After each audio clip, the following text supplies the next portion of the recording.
April 18th, 2033.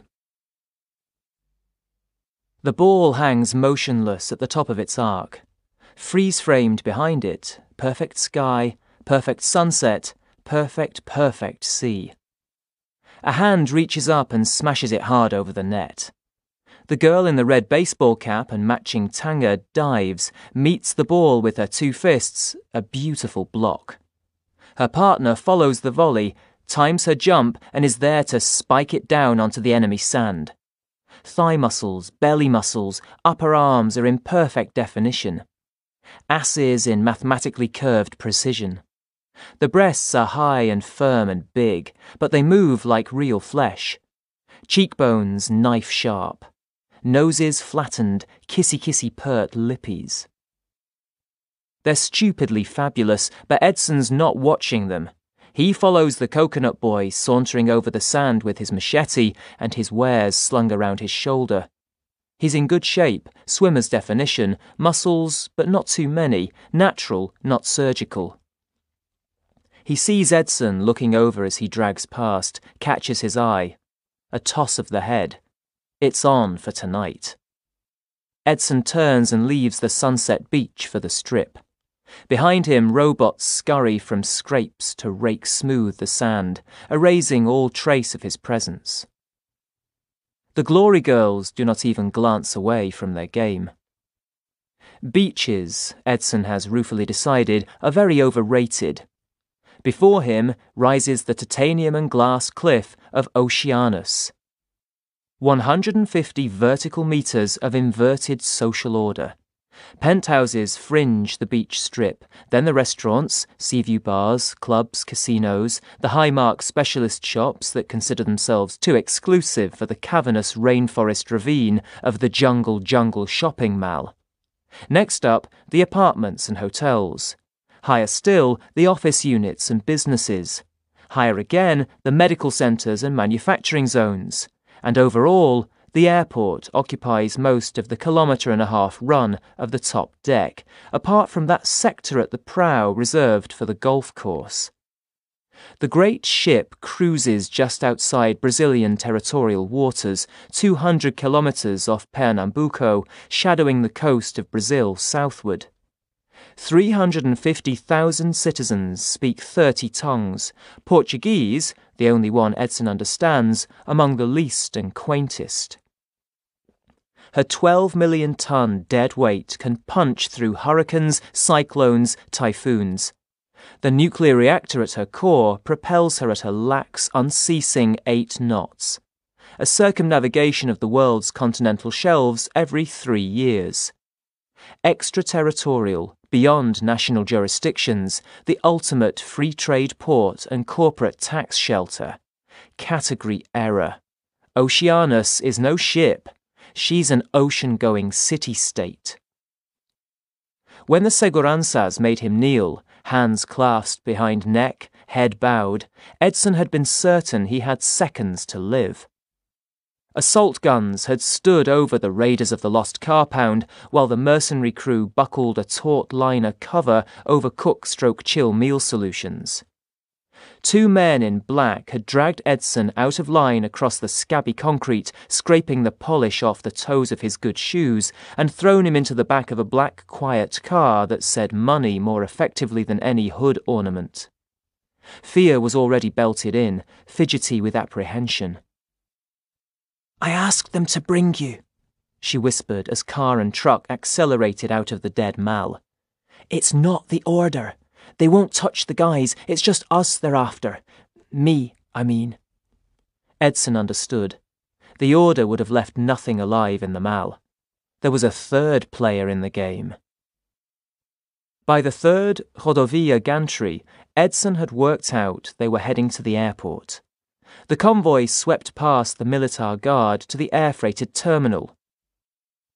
Embraer bizjets stood on the apron with their variable geometry wings folded like anhingas. A woman in a very well-cut suit escorted Edson and Fia onto a bizjet. Her safety demonstration as the bizjet taxied was as much a declaration of her absolute power over her guests as instruction on what to do in the eventuality of landing on water. Edson barely noticed when the plane left the ground, and he left the city of his birth and life for the first time. He was entranced by a single word on Suit Woman's lapel badge: Teixeira. Every man of business has his saints. Edson's are those who come from nothing. The favelado become futebol legend. The Minas Gerais boy who seduces the nation with his voice. The Paulistano who turns his Kibé stand into a global franchise. Alcides Teixeira.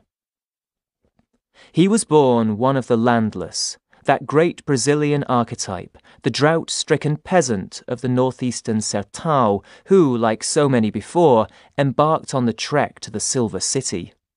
His legend began where all the others ended. At his first glimpse of the towers of Fortaleza and the sprawling favelas around them like scabs. "My face to the boot, my wife to the streets," he said, and he and his wife got straight back onto the bus. The driver didn't charge them. No one had ever done a return trip before. Alcides Teixeira had taken a development loan from the MST, the Landless League, and planted 500 hectares of dust-poor Sertão with gene-modified rapeseed. Within 3 years, he was power farming 3,000 hectares.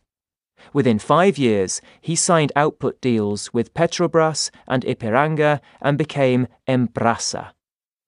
26 years later, Alcides Teixeira's land covered 4 continents with green soy and yellow rape, and was stealthing down the cool hillsides upon the Fazenda Alvaranga. Such a man would be within that golden circle privy to the secret order of the multiverse. Such a man would dare use that information to his profit. Multiverse economic modelling had been Fia's specialty in her world. Where there is a differential, a boundary, there is money to be made across it. His mind spinning with plans and potentialities, Edson saw the dawn through the cabin window, spilling light across the shadowed land so that it kindled and lit. He felt the breath catch in his throat. Roads were silver wires. Rivers were gold. Every instant the pattern of shadows across the land changed. Then Edson saw the blue curve of the ocean. He pressed his face to his window. Big sea getting bigger. White caps, white boats, land gone now, nothing but open ocean, and the plane settling toward it. The wing was changing shape, unfolding its crew's sweep back. Edson felt the wheels slide out and lock. The white caps were growing closer. Edson gripped the armrests. There was nothing out there. How did that landing on water go again? Lower. Engines roared, the pilot put the nose up, and the Teixeira bizjet dropped sweet neat onto a pure white runway scuffed with grubby tyre marks. There were Embraers at stands, a control tower, even a dinky terminal. Suit was out of her seat while the plane was still rolling. She stood in the aisle, arms braced on seat backs. "Welcome to Oceanus." The daughters of Alcides Teixeira were goddesses. They had been built that way. Cricami and Olinda, tall and pale from surgery, languid hands and thighs of gold. Creatures like Edson Jesus Oliveira de Freitas were beneath their regard, but their elongated almond eyes opened as far as surgery would permit at the sight of the cyber wheels turning slowly on Fia's belly. One thing you can't buy, putas. Alcides Teixeira led the tour personally, pointing out the offices and company apartments. Heroes are usually shorter than you imagine, but Edson hadn't expected the bad skin. The Sertão had ingrained itself in acne pox and sun-creased lines. Perhaps the thing about Alcides Teixeira's level of wealth was the power to say, "World, live with it." "And this is where you'll be working." Cute muscly boys in Embrasa high-visibility coveralls were already installing the Q-cores in the huge glass-walled room high above the sea. Blue glass.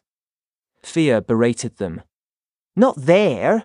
When the sun gets round this side of the ship, I won't be able to see a damn thing!"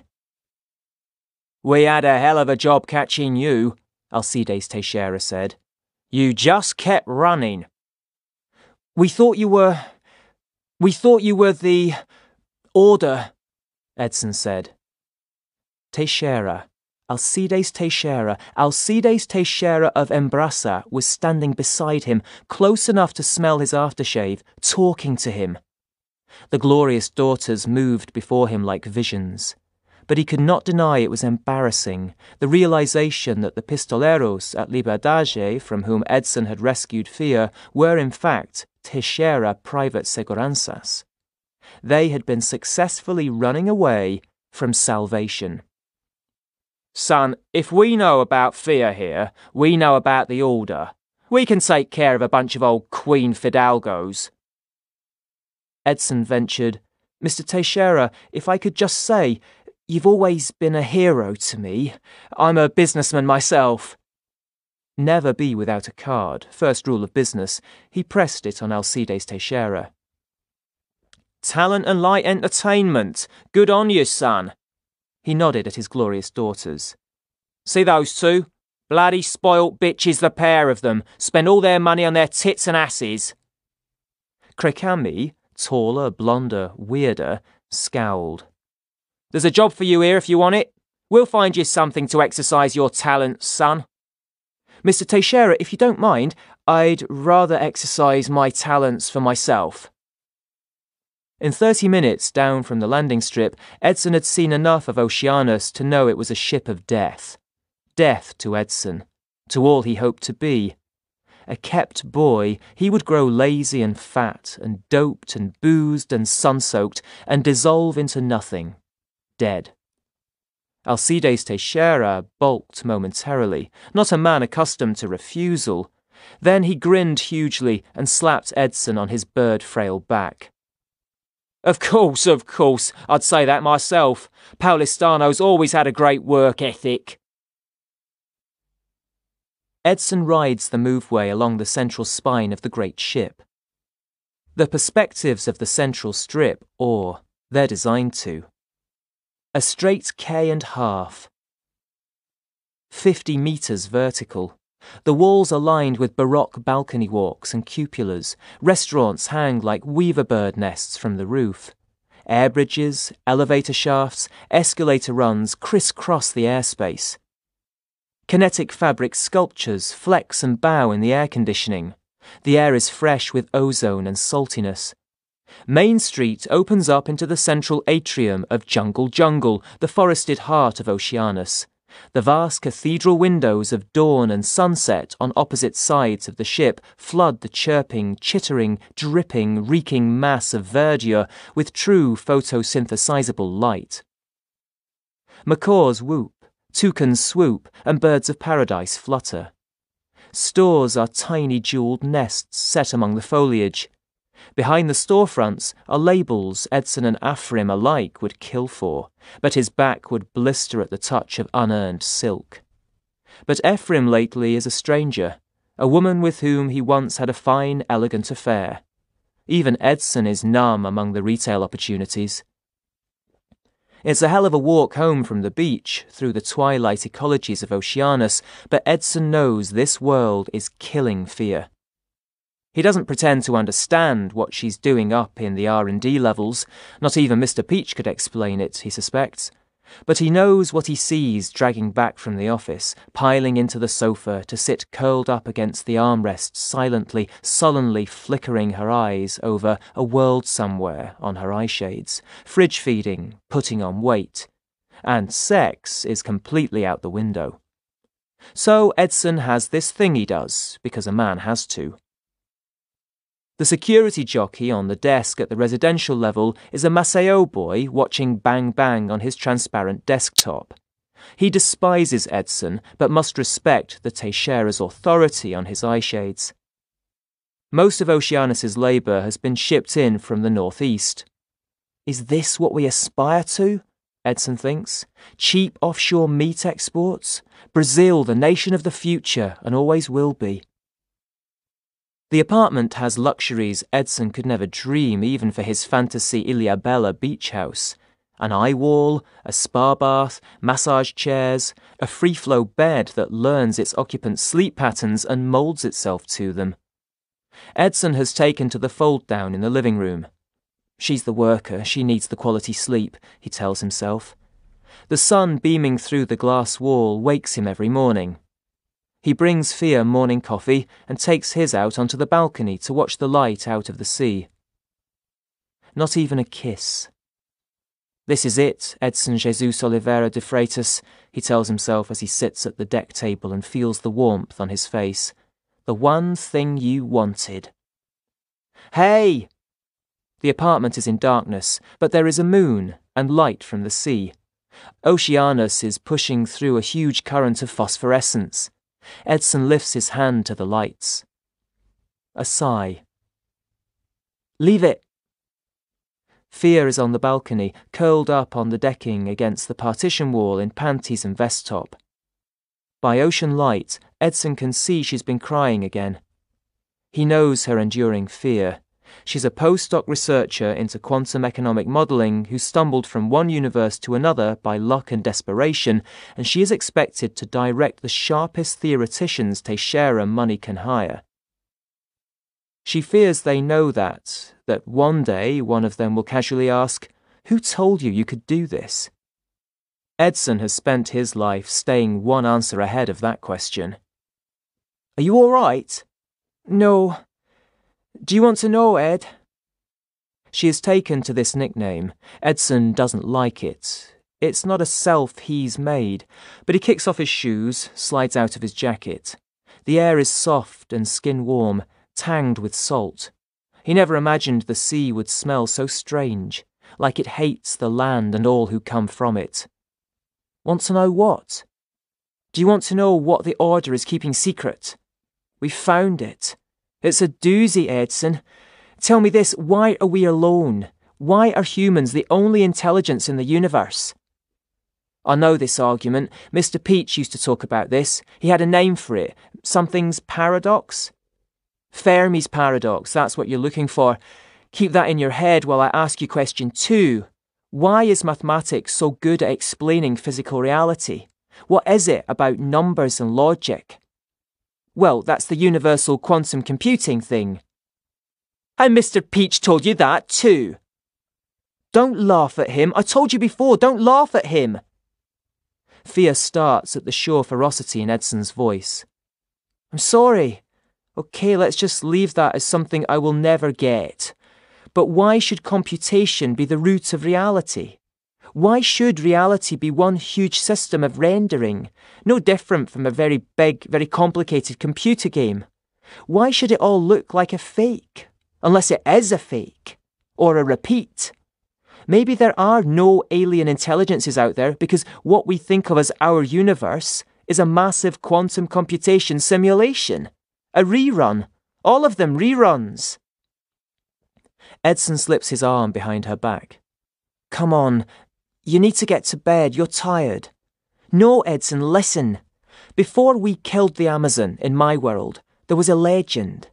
In it, the jaguar made the world, but not very well, and it ended on the 3rd day, and we, the world, everything we think is real, are just the dreams of the 3rd night. It's true, Edson, it's true. We're the dreams. We're all ghosts. Think about it. If a universal quantum computer could simulate reality exactly, any number of times, what are the odds of us being in the very first, original one, as opposed to any other? Do you want those numbers? I can give you those numbers. We've worked them out, and they are so small. The real universe died long ago, and we're just ghosts at the end of time, in the cold, in the final cold. It's running slower and slower and slower, but it will never stop, over and over again, and we can't get off. None of us can ever get off, and that's what the Order is keeping from us. We are not humans. We're ghosts of humans running on a huge quantum simulation. All of us. All the worlds, all the universes. Fia, come on, you're not well, come on, I'll help you. He doesn't want her talking about the Order, their Sesmarias and killers. Edson fetches water from the kitchen zone. The water on this boat tastes sick, like sea that has been through too many bladders. He added a couple of additions from the Pharmacia to it. She's been working too hard, rantings, mad stuff. Come on, sleep. She's a solid girl, growing more massy on junk food, no exercise and homesickness. Edson helps her to the bed. Ed, I'm scared. Shh, sleep, you'll be all right. Her eyes close. She's out. Edson arranges the pillow under her head. He looks long at fear swashing down into sleep like a coin through water. Then Edson pulls on his polished shoes and straightens his hip-ruffled shirt and goes out to meet his coconut boy. Fake it may be, lies and deceptions, but this is the world in which we find ourselves, and here we must make our little lives. Coco Boy meets Edson at the back of the double-deck driving range stand.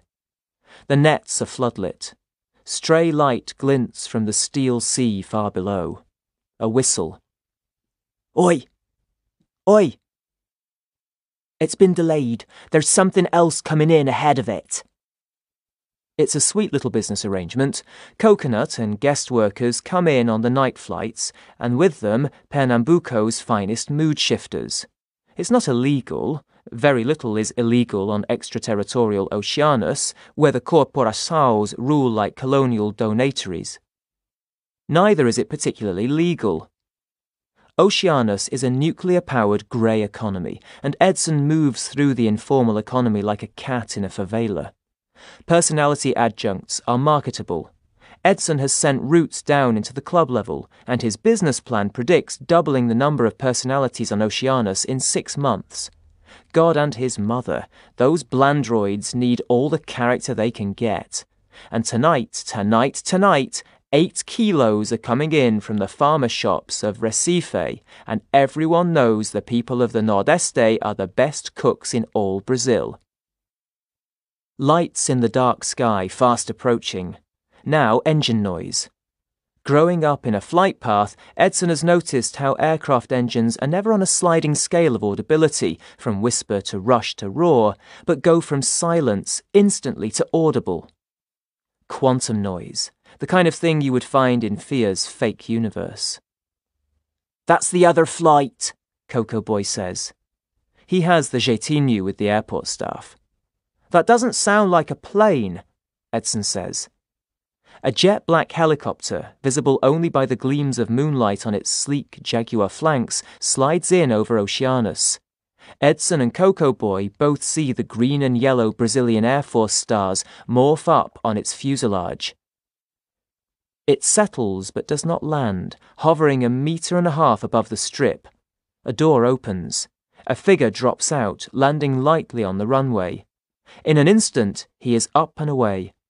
In the same instant, the helicopter climbs and peels away from Oceanus. It shivers against the sky and then fades into the night, stealth systems engaged.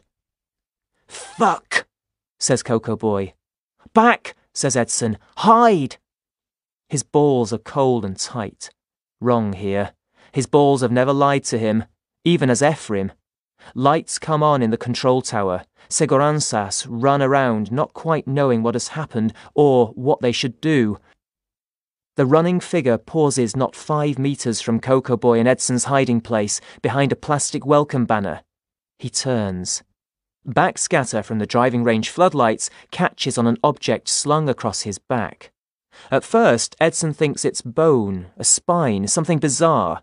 Then he sees it is a bow, cast and shaped to an individual hand. And as the man runs soft, swift, silent as light to the emergency stairwell, Edson sees another thing, an unforgettable blue glow, seemingly from the arrowheads in their quiver. Quantum blades. At age 12, Yanzan could shoot the eye from a monkey among the forks and leaves of the tallest, densest tree in the forest canopy. In those plague days, monkeys were not good eating. Yanzan did this merely to display his supreme skill. After the 5th pandemic reduced the Iguapa nation to 20 souls, Yanzan made the longest descent of the white and black waters to Manaus. His shooting eye earned money among the people who bet on the street archery contests. When no one would bet on him anymore, he was taken up by a patron who groomed him to represent his nation in the Olympic Games. In Lausanne in 2028, he won gold in all his shooting disciplines. The Robin Hood of Rio do Ouro, the papers said, the last Iguapa. But Manaus's memory flows away like the river, and Janson would have slipped down through low-paid jobs into casual alcohol but for the aristocratic Alva who arrived at his door one morning and offered him a job with travel prospects beyond his imagination. His old soul was unsurprised. The Iguapa had always known of the labyrinth of worlds and the Caraibas who walked between them.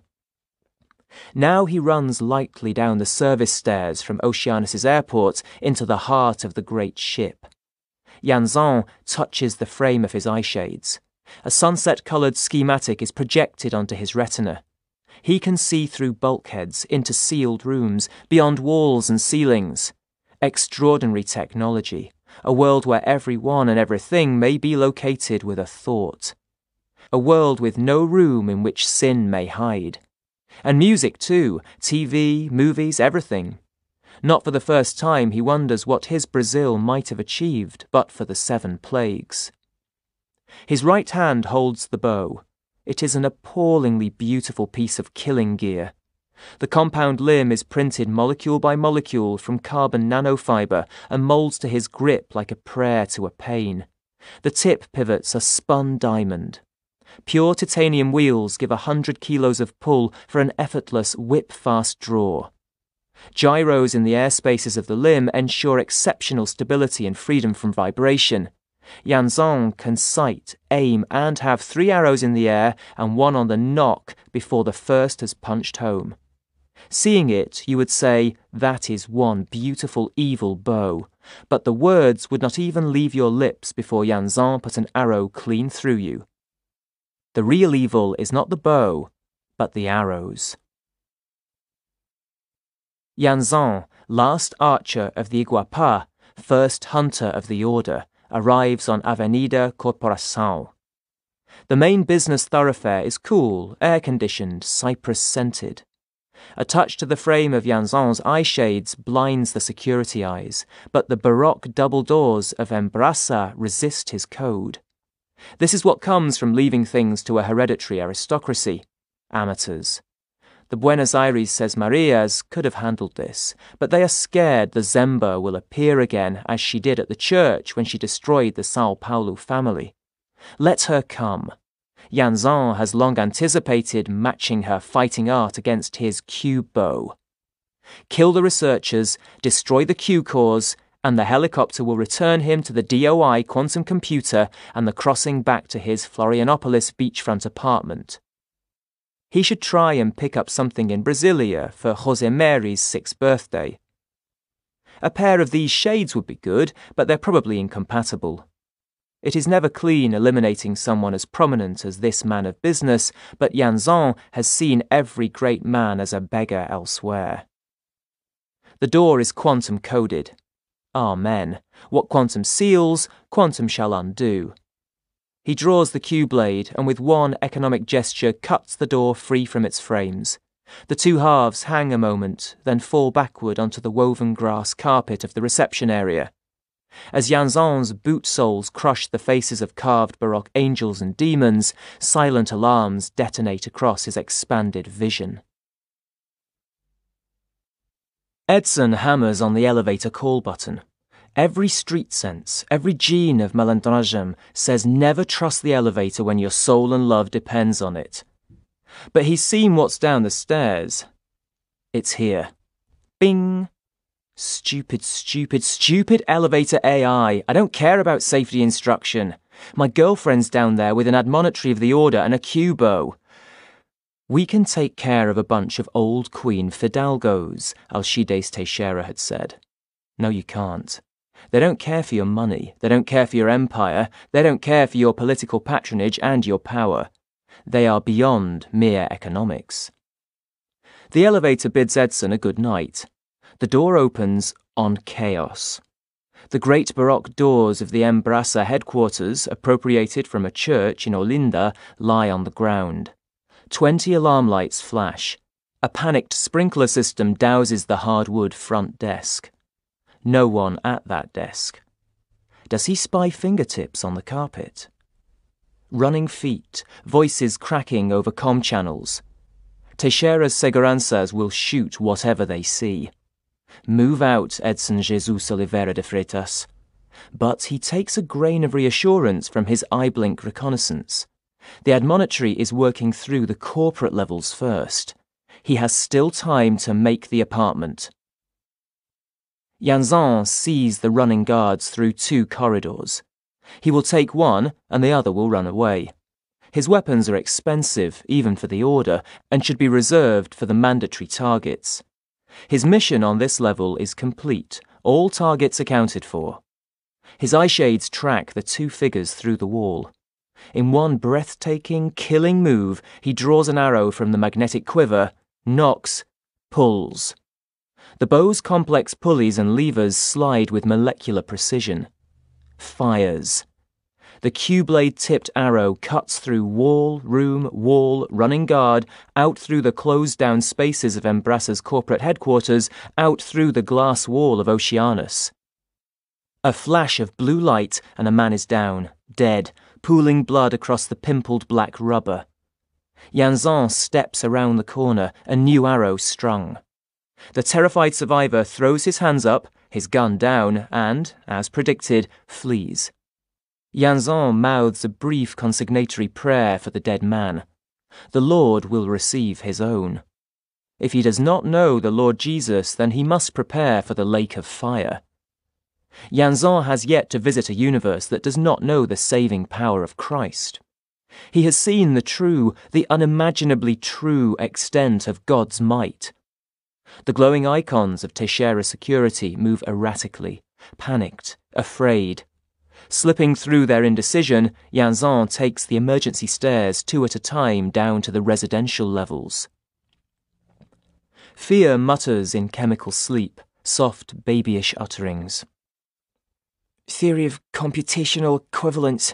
If anything can be a computer, everything can be a computer. Ah! Edson shakes her again. Get up! Her face creased into the pillow, she mutters, "What is... Go away, let me sleep." "The Order is here!" She sits up, eyes wide, electrified, 1,000% awake. "What?" Edson claps his hand over Fear's mouth. The sound, the smell, the state of the air, the prickle of electricity. All his favela senses tell him death is here. He grabs eye shades, his, hers, and throws them onto the bed as he rolls Fear onto the floor. The oldest, best Malandro trick. They trust too much in their ARFIDs and their angels of perpetual surveillance. As he claps his hand over Fear's mouth, 2 flashes of ionized blue pierce the bed and it explodes in twin gouts of feathers and foam. Edson pushes his Sidage senses to their most attenuated fringes to pick out nano-shifts of pressure, rustles on the edge of audibility, a quantum's difference in the slit of light under the door. "He's gone. Now, with me, don't say a word." Hand in hand, he scuttles with Fear to the balcony. Stupid, stupid, stupid rich man's apartments with only one door. Edson peers over the balcony. Up, the black helicopter hovers, waiting to rendezvous with the admonitory. Down is a long, long drop to an iron sea. Edson jerks a thumb toward the neighbouring apartment. "That way." High-waist flares and a ruffle front shirt are not the best things in which to monkey across the face of a 12-million-ton, kilometre-and-a-half-long cruise ship. Edson springs up on the balcony rail, seizes the stanchion, and with a prayer to Eshu, swings round to the neighbouring railing. "Piece of piss! Just don't look down." Fear boggles at the drop, then in one ungainly movement makes the crossing. "Hey! Look at me!" Edson touches finger to lips. Apartments light up around them. Edson hears distant alarms, vehicles rushing overhead and far below. The great ship swarms like an ant's nest spiked with battery acid. The hunter is still in there. Yanzan, admonitory of the order, moves unopposed through the residential boulevards of the Teixeira Corporação, destroying the enemies of the order. The alarms are irritating him now, and he has had to eliminate a few of the more bold seguranças. But he has established dread and awe across the Embraça headquarters. They showed him once the order enforces. When he crosses and becomes superposed with all his altars, that is the truth. There is a universal mind, and all are notions of it. The prelates and the presidents, the pontiffs and prime ministers call it the parousia, the end time. But the eye of a simple man's faith can better know it as the kingdom of God. The enemy says that is a lie, an endlessly repeated dream grinding ever slower as the multiverse wheels down, and they seek to break it, to wake the dreamers. They call this freedom and hope. To Yanzan, it is pride and annihilation, an endless drop into the final, eternal cold. A dream is not necessarily a lie. He glances up. Through 3 floors, he sees Alcides Teixeira trying to escape within a cadre of his bodyguards. They are heavily armed and equipped little sensor ghosts. Small avail against a hunter who can shoot through solid bulkheads. Yanzan sets arrow to his cubo, aims up through the ceiling. He whirls. Multiple contacts, closing fast. Oceanus' marines have found him. Yanzan lowers his bow and breaks into a loping run. His mission now is to destroy the Q-cores and reach the extraction point. Or kill himself. The Order has always understood that its agents die with their secrets. One fast, easy pass with the Q-blade, almost accidental in its casualness. Yanzan has often imagined what it would feel like. He imagines his flesh parting down to the quantum at something silver and so subtle, so painless you would only suspect when the blood began to rush. No pain at all. And no sin at all. Edson counts windows. 11, 12. I feel sick, Fia says. Here. Lights burn behind drapery. If he had a Q-blade, Edson could cut his way in neat as neat, a big circle of glass just falling away in front of him onto the bedroom pile. He doesn't, but he can trust that Oceanus' builders did as cheap and shoddy and minimum wage as every other piece of work done for rich people. He grabs the stanchion, swings up, and punch kicks forward. The whole doorframe comes away from its track and swings inward. Run! Yells Edson at the naked 20-ish man standing startled in the middle of the floor. Tech Boy gives a little scream and flees into the bathroom. By Edson's calculation, they should be opposite a stairwell. Not even an admonitory could be fast enough to catch both of them on the short dash from door to stair. Surely. He flings the door open. The corridor is swarming with Oceanus' marine security. Targeting lasers sweep walls, floors, ceiling. They catch Edson's heel as he pushes Fia up the stairs. This is the quantum computer level, Fia says. I know, says Edson grimly. There's only one way off this ship. Can you work it? You have to work it. They exit the stairwell the same instant as Yanzan comes around the corner. Only the fact that they should be dead saves them. In that instant of astonishment, Fia hits the security scanner. Edson pushes her through the door, and they both dive to the floor. The blue bolts sear through the air where their heads would have been, stab through the floor like lightning. Come on, he can cut his way through here like butter, says Edson. The inner lock opens to Fia's blink. Inside, the 4 stolen Q-cores, and more mess than tidy and precise Edson has ever seen in his life. Girly mags, makeup, drinks cans, food wrappers, balled-up tissues, pairs of socks, pairs of shoes, pens and coffee cups with crusts of mould in their bottoms. Is this it? Edson asks. The gateway to the multiverse. But Fia has pulled off her top, an action Edson always finds deeply, deeply sexy, and coronas of grey light flicker around the cogs on her belly as the wheels begin to turn. The Q-cores answer with the ghost light of other universes. It is a Teheru, Edson thinks. Junk magic. A loud crash tells Edson the hunter is now in the outer lab. Of course, they may be invisible to him, but he wants the cores, the Q-cores.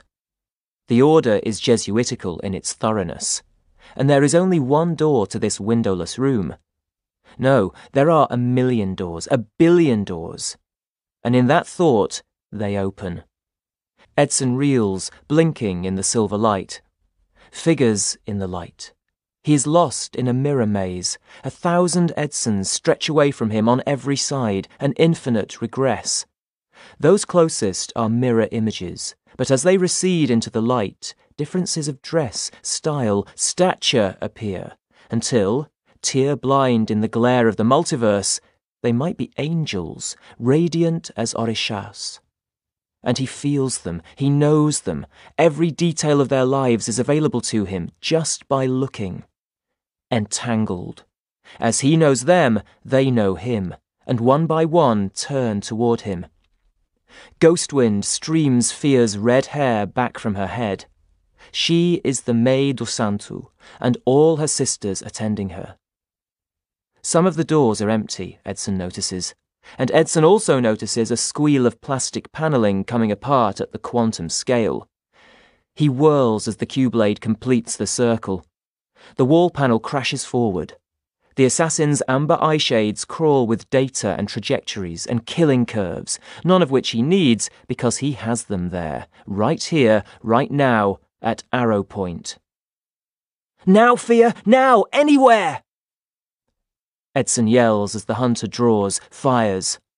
Then time gels. Time goes solid as the arrow drifts from the bow, cutting a line of Serenkov radiation through the air. Edson sees it bore toward his heart, and then there is a jump, a quantum jump, and the arrow is in another place, another doorway, flickering from universe to universe, as the probability of it killing this Edson Jesus Oliveira de Freitas dwindles to zero, as he becomes superposed with everywhere at once. The hunter gives an incoherent, rageful cry, drops his astonishing bow, and pulls the Q-blade.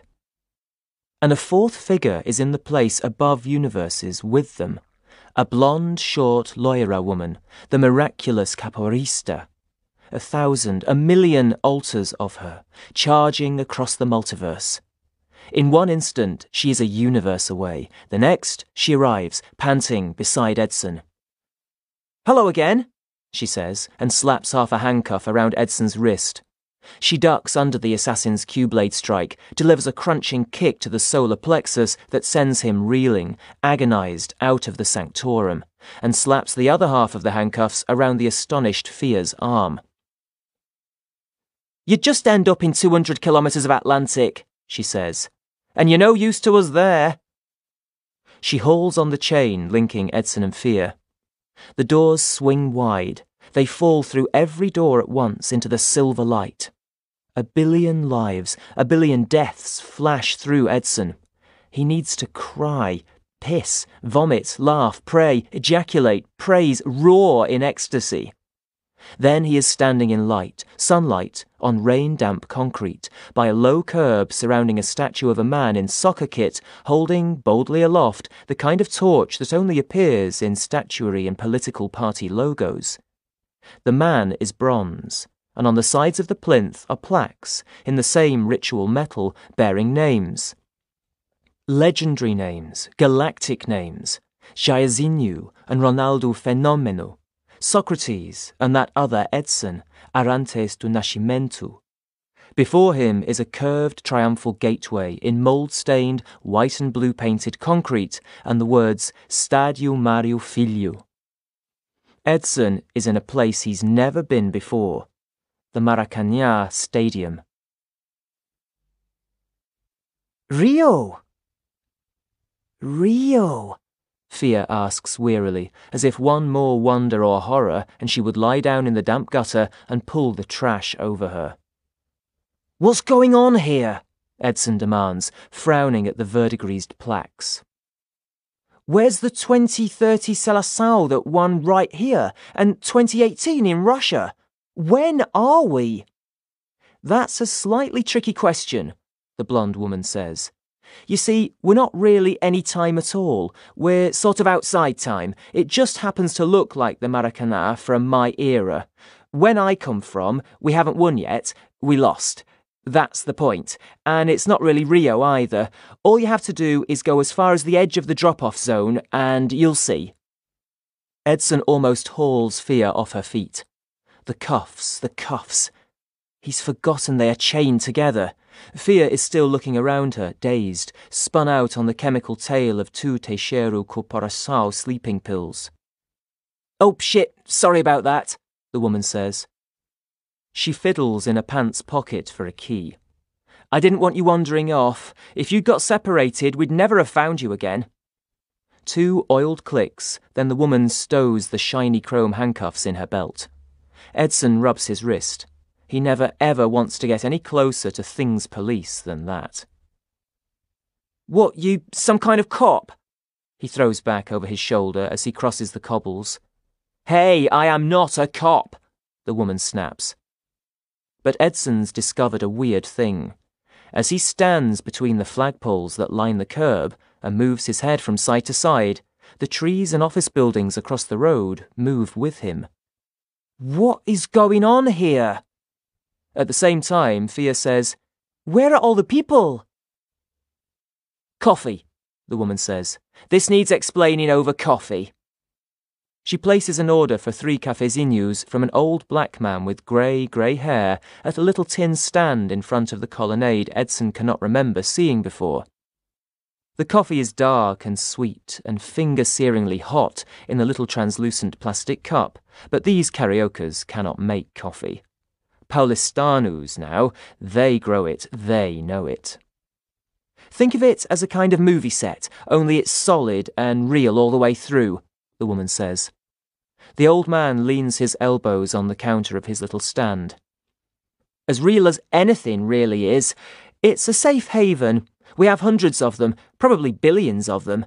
This one just happens to be the size and shape of the Maracanã Stadium circa 2006. I'm not actually much of a football fan, but the location has a kind of special significance to us. I've got places all over the place, but this is sort of our office. Corporate headquarters, so to speak. Fortress of solitude. Fia has been turning slowly around, manga eyes wide. It's a pocket universe, she says. That's so clever. You found a way into the multiversal quantum computer and hacked it out. It's a very small universe, like I said, just big enough to fit the stadium into. I'd have loved a beach, maybe the Corcovado, the Sugarloaf, the Copa, but we daren't get over ambitious. The Order knows we're there somewhere, they just haven't been able to find us yet. Edson crumples his plastic cup and flings it away from him. A gust of wind rattles it across the cracked concrete. But that was real, and the coffee was hot and pretty bad. How can you make something out of nothing? I can feel it, I can touch it. It's not nothing, the old man on the coffee stand says. It's time and information, the most real things there are. You can reprogram the multiversal quantum computer, Fia says with a light of revelation dawning in her eyes. The woman and the old man look at each other. You've got it, the woman says with a cheeky grin. I knew we hadn't made a mistake with you. OK, well, I think you're about ready to go inside. It can be a bit, disorienting at first, but you do get used to it. Just one moment, Edson demands. Fia, capoeira woman, and bad coffee man are already at the blue and white colonnade. Before I go anywhere, just who are you? The woman throws up her hands, shakes her head in self-exasperation. You know, I completely forgot. I just have so much on. I am completely ditzy.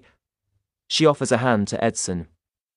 My name is Marcelina Hoffman, and I am what is known as a Zemba. I'm kind of like a superheroine. I turn up in the nick of time and rescue people. Now, come on, there's a lot more to show you. Edson briefly shakes the offered hand. Glancing back from the tiled lobby, he can no longer see the coffee stall, but the plaza flickers with more guessed than glimpsed figures. Ghosts of an old black man, a short white woman, a Decasegui and a Cor de Canela boy in a sharp white suit. So, did Brazil really win in 2030? The old man falls in beside Edson as he ascends the sloping entry tunnel. Edson drops his pace to match him. He whispers, "She really doesn't know anything about football. Television, that's her thing. Was her thing." "Yeah, we won," Edson says. "Against the United States." "The United States?" the old man says, then starts to laugh so painfully, so wheezily, Edson thinks he's having a heart attack. "The Yankees playing football? In the World Cup? What was the score?" 2-1. "Ha!" the old man says. "And Uruguay?"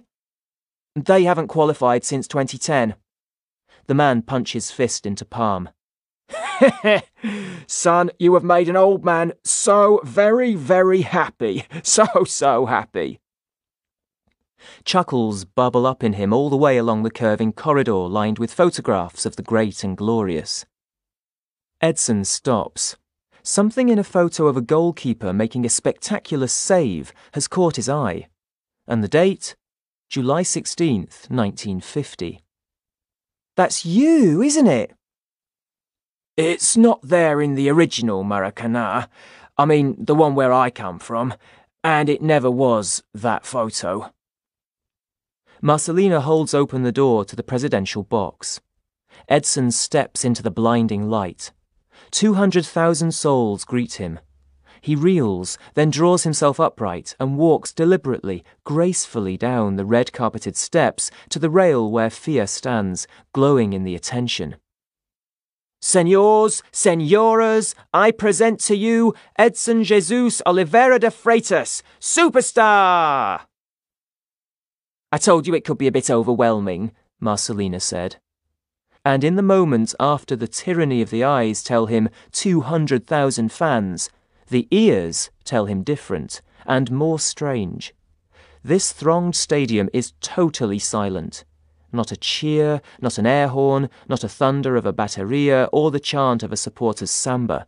Not a firework. Not an announcer screaming, "Gol do Brasil!" A stadium of ghosts. As his eyes catch up with his ears, Edson sees something very much like weather blowing across the stands and the high, almost vertical arquibancadas, like the huge silk team banners passed hand to hand around the huge circle, a change wave rippling between worlds, between realities, between Fluminense and Flamengo, between decades. The fans of 1,000,000 universes flicker through this Maracanã beyond time and space. "I was finding I couldn't get anything done with the noise," Marcelina says. Down in the sacred circle of green, a match is in progress. Edson knows instinctively what game it is. No other game matters. But it is not one fateful final. It is thousands, flickering through each other, ghosts of players, crosses from other universes, goal kicks into the farthest reaches of the multiverse. Edson watches the cursed Barbosa ruefully pick the ball out of the back of the net. Then reality shifts, and he is rolling it out past the strikers coming in on the back of the save on a long throw to Juvenal. "I'm used to it," says Moacir Barbosa. "On average, we win. But hey, the USA 2-1? Oh, I cannot get used to that." Edson lifts his hands from the rail. "Okay, this is all very good, and I'm prepared to believe I'm in some bubble outside time and space, or some private little universe or whatever, but I have one question. What is it all about?" Marcelina applauds. The sound rings around the eerily silent Maracanã. "Correct question." "And the answer?" "The universe, the original universe, the one in which we all lived our lives the first time, died long ago. Not died, it never dies, it just goes on expanding forever until every particle is so far from every other that it's effectively in a universe of its own. We haven't reached that stage yet.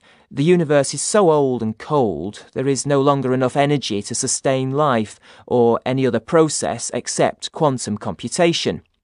But intelligence always tries to find a way out, a way not to die with the stars, and so it created a vast quantum simulation of its own history and entered it. And we live it over and over and over again, ever more slowly as the universe cools toward absolute zero, until, in the end time, it stops completely and we are frozen in the eternal present. Edson, always thin, always undernourished, shivers in his sharp white Malandru's suit. "I'm alive," he says. "Yes, no. An accurate enough simulation is virtually indistinguishable from reality. It's only when you look up close that the cracks begin to appear." "Quantum weirdness," Fia says. "No way around it. The quantum nature of the simulation would always betray its true nature. That's what the Order was created to protect." "Fia told me the Sesmarias are old Fidalgo families. How long have we known about this?" "I think there have always been individuals who understood the multiverse, but the Order has only existed since the middle of the 18th century, when a French explorer brought back an Amazonian drug that allowed the mind to operate on a quantum level." Edson's head reels. Stop this, give me sun and beer, give me a keepy-uppy queen and a hot deal." "We're dead, we're ghosts, so what? We all die in the end." He feels Fia's hand clutch his. "It doesn't have to be that way," she says. "All available energy goes into running the multiversal quantum computer. The Order calls it the Parousia. But instead, all the energy could be put into something else, something unpredictable, a random quantum event like the one that inflated into this multiverse in the first place. A new creation. But you'd have to end the simulation first. You would have to turn off the Parousia." Wait, says Edson. "You turn it off, we all die." "Maybe not," Fia says, overbiting her bottom lip in that way she doesn't know she does, but Edson finds sweet sexy. "A black hole does have hair. Information could be conserved through a singularity." "I'm not a scientist, you know," Edson says. "Me neither," says Marcelina, "but I have made some science shows, mostly about plastic surgery." "That's what you're fighting for," Fia says, and her eyes are bright, seeing to the end of the universe and beyond, reflecting that new light. "Death in the cold and dark, or the hope of rebirth in the fire." "You should write scripts," Marcelina says. "That's very good, very poetic. This is what the Order fears. That's why we are fighting it all across the multiverse, for a chance at something different, something magical. Places like this, they're a start, a tiny start. Edson, I need a word with your girlfriend, in private." Edson turns again to the endless final. The bright watered green, the sky that only Rio makes so blue, the many colours of the crowd, ghosts, echoes. His own hand on the rail seems so thin and insubstantial he could see through it. He turns his face up to the sun, and it is cold. "Scared the hell out of me too, son," Barboza says. He leans on the rail, decorously spits over the edge of the presidential box. "But whatever it is, this is the world we live in. We're men, we make our own way. Maybe it all begins anew. Maybe we die and that's the end of it. No heaven, no hell, nothing. But I know I can't go on living what happened to me over and over and over, slower and slower, until it all freezes. That's death. This is nothing." He looks around. "That was quick. I'll leave you young things." He climbs the steps, passes Fia on the red carpet. "She offered you a job, didn't she?" Edson says. "It's getting to be a habit." "And did you take it?" "What's the alternative? For someone like me, what's the alternative?" "But nothing for Edson." She can't look at him. Below them, in a million universes, Augusto lifts high the Jules Rimet trophy to a silent Maracanã. I can't make that decision for you. Did you even try? It's too dangerous. You're not a player. I am, for better or worse. You can't come with me. Go back. We can send you back. It's easy. I can do it. The Order is looking for me now. But I wouldn't see you again, would I? Not if the Order is hunting you. She shakes her head, chews her lip. There will be tears soon. Good, Edson thinks. I deserve them. Ed, don't call me that. I hate that. Call me my name. I'm Edson. Edson, you have a home to go to.